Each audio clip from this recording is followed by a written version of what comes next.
Le château d'Orville se situe dans la commune de Louvres, dans le département du Val d'Oise, en région Île-de-France.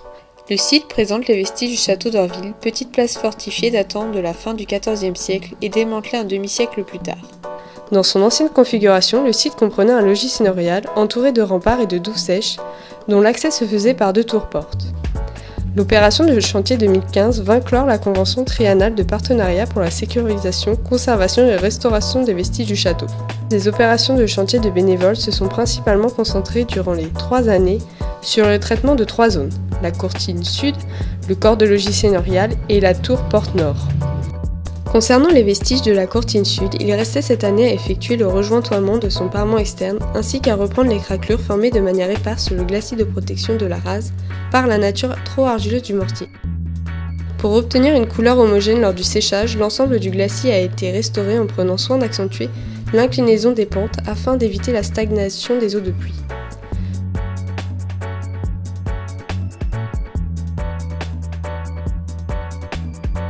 Sur le corps de logis seigneurial, il restait à consolider et conserver les vestiges des maçonneries de la tour d'escalier. Une fois dégagés de la végétation rudérale, les parements extérieurs et intérieurs de la tour ont pu être purgés en profondeur et les anciens joints piquetés au cas par cas suivant leur niveau d'altération. L'intérieur de la tour a été vidé d'une partie de ses terres de remblai, permettant de mettre au jour 2 assises de parements supplémentaires et les traces des marches de l'escalier. Le rejointoiement de la tour s'est fait au mortier de chaux, tout comme la consolidation des pierres désolidarisées. Une fois les pierres instables confortées, un glacis de protection a été appliqué sur la rase en soignant, comme pour la courtine, les zones d'évacuation des eaux de pluie. La finition s'est faite en arraché pour signifier l'état des ruines du bâti. La dernière zone d'intervention s'est déroulée sur la tour porte nord. Comme pour la courtine, les opérations se sont portées sur la matérialisation de ses fondations en restaurant plusieurs assises de pierre. La campagne 2014 avait vu les fondations du mur sud remonter de 3 assises de pierre. Celle de 2015 a concerné le remontage des fondations du mur ouest et de la tourelle d'escalier.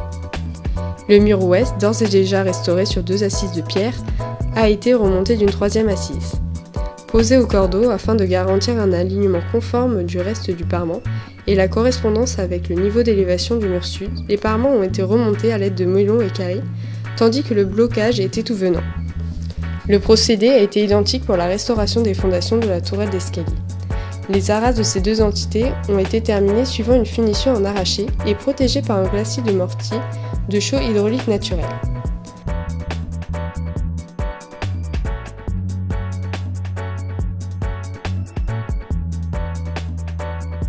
Pour réaliser ce chantier, l'équipe était composée de 9 bénévoles âgés de 15 à 24 ans, essentiellement métropolitains. L'encadrement était assuré par une directrice de chantier, salariée de l'association, Juliette Lagan, ainsi que 2 encadrants techniques, Eric Santana, salarié de l'association Délégation Guyane, et André Macaire, bénévole et membre du conseil d'administration. Arkea avait mis à disposition ses réserves pour la restauration des bénévoles, ainsi qu'un minibus servant au transport des équipes. L'hébergement s'est fait sous tente. Les activités de loisirs et de détente ont permis aux bénévoles de découvrir le patrimoine local, dont la ville d'Auvers-sur-Oise, ayant abrité le peintre Van Gogh, le patrimoine de la ville de Senlis, ou de s'essayer au ski nautique dans la base de loisirs de Cergy-Pontoise.